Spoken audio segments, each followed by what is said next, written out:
गिम्प मध्ये आपले स्वागत। आज मला तुम्हाला सिलेक्टिव्ह शार्पनिंग बद्दल शिकविण्यास आवडेल। कॅमेरा बाहेरील प्रत्येक डिजिटल इमेजला तीक्ष्ण करणे आवश्यक आहे, कारण त्या स्पष्ट नसतात। विशेषतः जेव्हा तुम्ही एक कच्ची इमेज घेता आणि इमेज तीक्ष्ण करण्याकरिता कॅमेरामध्ये प्रोसेसरला परवानगी देत नाही तेव्हा। परंतु जेव्हा तुम्ही त्यास गिम्प वापरून स्वतः कराल तर तुम्ही त्याचा तीक्ष्णपणा नियंत्रित करू शकता। आणि आजच्या ट्युटोरियलमध्ये हे कसे करायचे ते मी तुम्हाला दाखवेन। चला येथे ही इमेज पाहू। या इमेजमध्ये बॅकग्राऊंडमधील तारांची जाळी हे तीक्ष्ण क्षेत्र नाही, आणि येथे हे फूल थोडे तीक्ष्ण आहे। त्यामुळे मला फूल थोडे अधिक तीक्ष्ण करून बॅकग्राऊंड तसेच ठेवायचे आहे। परंतु प्रथम मी तुम्हाला बॅकग्राऊंड तीक्ष्ण का नको हे दाखवू इच्छिते। आता हे तीक्ष्ण नाही, आणि थोड्याशा तीक्ष्णीकरणाने कोणतीही हानी होत नाही। त्यामुळे मी टूलबार मधील फिल्टर्स वर क्लिक करून शार्पन टूल निवडते आणि शार्पनेस स्लाइडरला वर खेचा। तुम्ही पाहू शकता की बॅकग्राऊंडचा अस्सलपणा नष्ट झाला आहे। परंतु येथे पाहाल तर मी येथे शार्पन टूल घेते, आणि जेव्हा मी स्लाइडरला सर्वात शेवटच्या व्हॅल्यूवर खेचते चित्र दिसेनासे होते। तीक्ष्ण नसलेल्या भागास तीक्ष्ण करणे किंवा रंगाने भरले असून कोणताही तपशील नसलेला भाग इमेजला खराब करतात।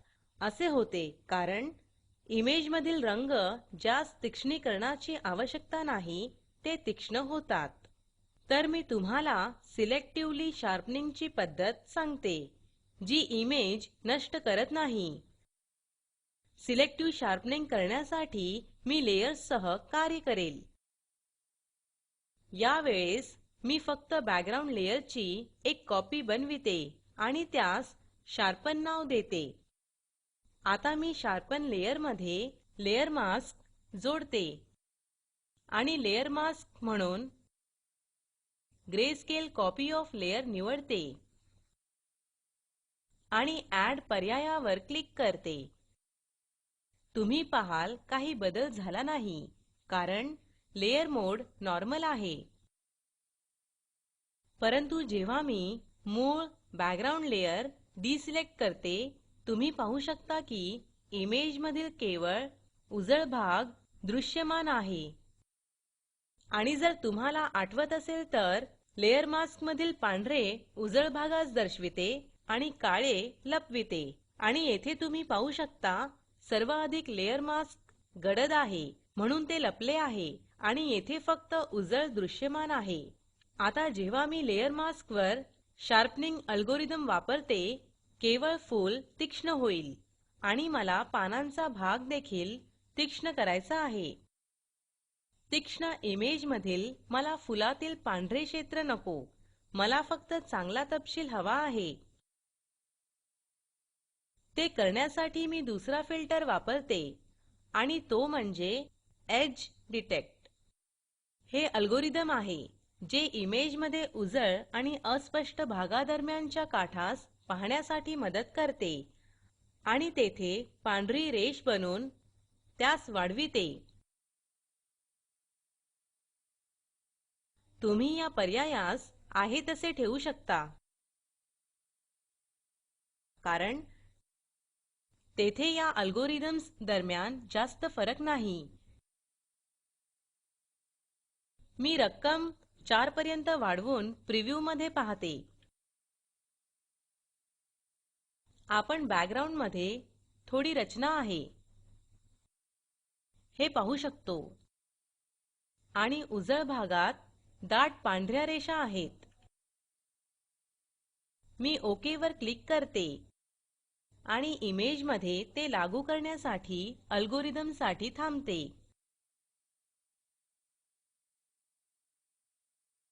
हे कार्य करत आहे, आणि मला सर्व काठांचे एक पांढरे पेंटिंग मिळते। मी एक दाबून इमेजमध्ये झूम करते। आता तुम्ही पाहू शकता की येथे सर्व उजळ भागाला पांढरी काठ आणि रेष आहे. इतर सर्व भाग जवळजवळ काळा आहे.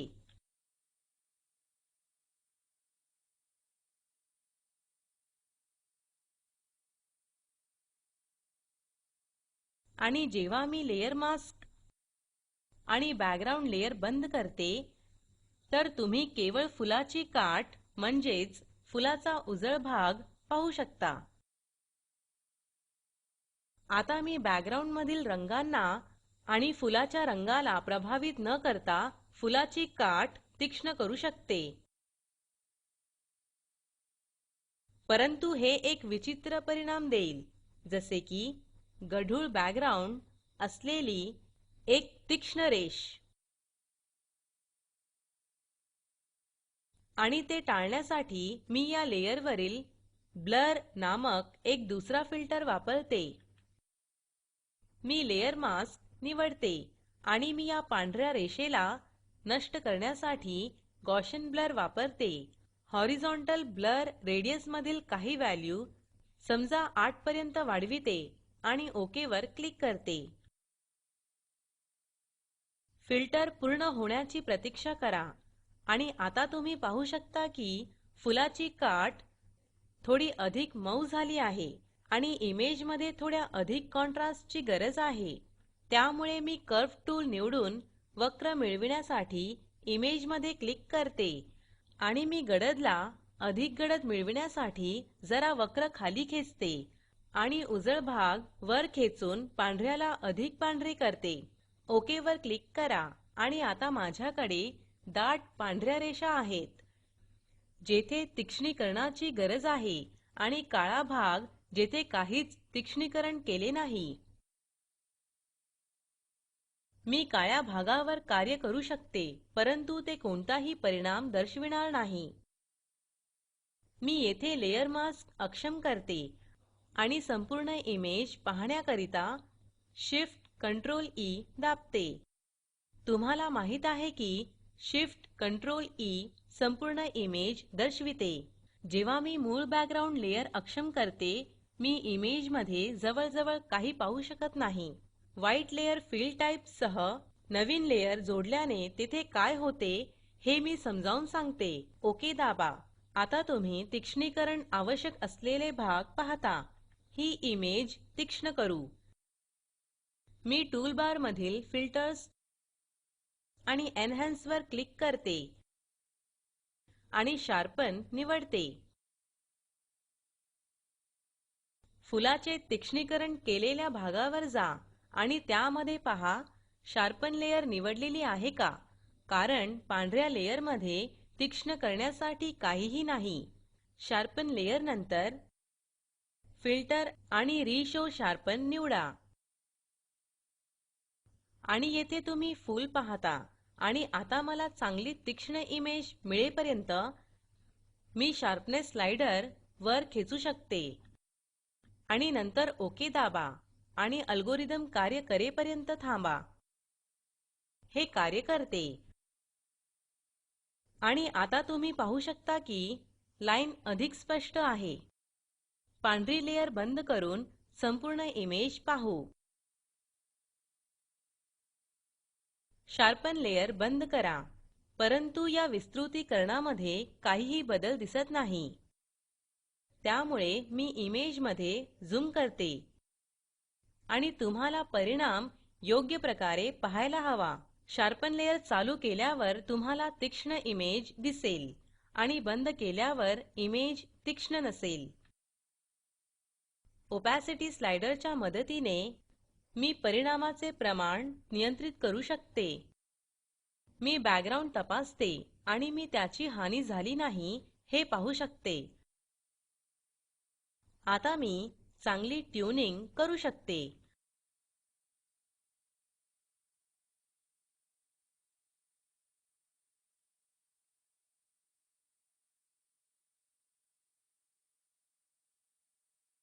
आणि मी इमेजमध्ये अतितीक्ष्ण केलेला भाग आणि स्टफ जे पुरेसे चांगले तीक्ष्ण नाही ते पाहते. फूल आणि बॅकग्राऊंड दरम्यानची काठ कोणतेही परिणाम न जोडता फार चांगले तीक्ष्ण आहे. परंतु जेव्हा मी फुलामध्ये जाते, हा भाग थोडा कृत्रिम दिसतो आहे आणि हा निश्चितपणे अतितीक्ष्ण आहे. आणि या फुलाची कळी पुरेशी तीक्ष्ण नाही, कारण एज डिटेक्ट अल्गोरिदमला कोणतीही काठ आढळली नाही. परंतु तुम्ही तेथे काही काठ पाहू शकता आणि मला या भागास लेव्हल्स टूल किंवा कर्व्हज टूलच्या मदतीने थोडे अधिक वाढविले पाहिजे. शार्पनिंग हे नेहमी आपल्या कार्यप्रवाहात अंतिम स्टेप असावी. ठीक आहे, हे आपण नंतर पाहू. आता मला या भागाचा तीक्ष्णपणा कमी करावा लागेल. हे सोपे आहे. केवळ आपण शार्पन लेयर निवडलेले आहे याची खात्री करा. ब्रश टूल निवडा. मऊ काठ असलेला ब्रश निवडा आणि स्केल स्लाइडर खेचून या कार्यासाठी ब्रश पुरेसे मोठा करा. आता काळा रंग निवडा, कारण तुमच्या लक्षात आहे काळा लपवितो आणि पांढरा प्रदर्शित करतो. ब्रशचा ओपॅसिटी स्लाइडर समजा 20% पर्यंत खेचा. मी ब्रश येथे घेऊन पेंटिंग सुरू करते. तेव्हा तुम्ही पाहू शकता तीक्ष्णीकरण कमी झाले आहे. येथे नक्की काय होते हे मी तुम्हाला लेयर मास्कच्या मदतीने दर्शवू शकते. मी लेयर मास्क चालू करते आणि मी पांढऱ्या भागावर पेंट करताच तो गडद होतो.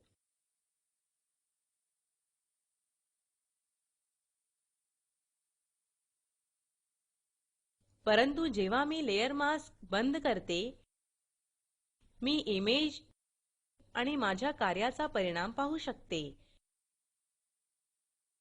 मी नंतर विवरण बघेन. आता मला या भागात येथे अधिक तीक्ष्णीकरण करावे लागेल. मी X कीने रंग बदलून पेंटिंग सुरू करते आणि हा भाग तीक्ष्ण आणि गडद होतो हे पाहू शकता. आणि हे चांगले आहे. माझे कार्य तपासण्यासाठी मी लेयर मास्क वर जाते आणि मी पेंट केलेला पांढरा भाग तुम्ही पाहू शकता. आणि मी हे केले आहे. म्हणून मी लेयर वर पुन्हा जाते. X की दाबून रंग बदलते आणि मी केलेले कार्य पुन्हा करते. आपण येथे लेयरसह कार्य करीत आहोत, म्हणून कोणताही डेटा गमाविला जाणार नाही. आता मी एकमेव गोष्ट नष्ट करणार आहे. ती आहे एज डेटा, जी फिल्टरद्वारे रचण्यात आली होती, परंतु हे सहज पुन्हा केले जाऊ शकते. मी तीक्ष्ण केलेल्या फुलाच्या काठामध्ये झूम केले आहे आणि तुम्ही पाहू शकता येथे काठ तीक्ष्ण आहे. या दोन रंगांच्या मध्ये काठाच्या गडद आणि उजळ भागाच्या दरम्यान उजळ आणि गडद रेष मिळविण्यासाठी तीक्ष्णीकरण मदत करते. गडद भागाची काठ अधिक काळी आणि उजळ भागाची काठ अधिक उजळ झाली आहे. आणि मास्क वापरून तुम्ही केवळ तो हव्या असलेल्या क्षेत्रात परिणाम ठेवू शकता.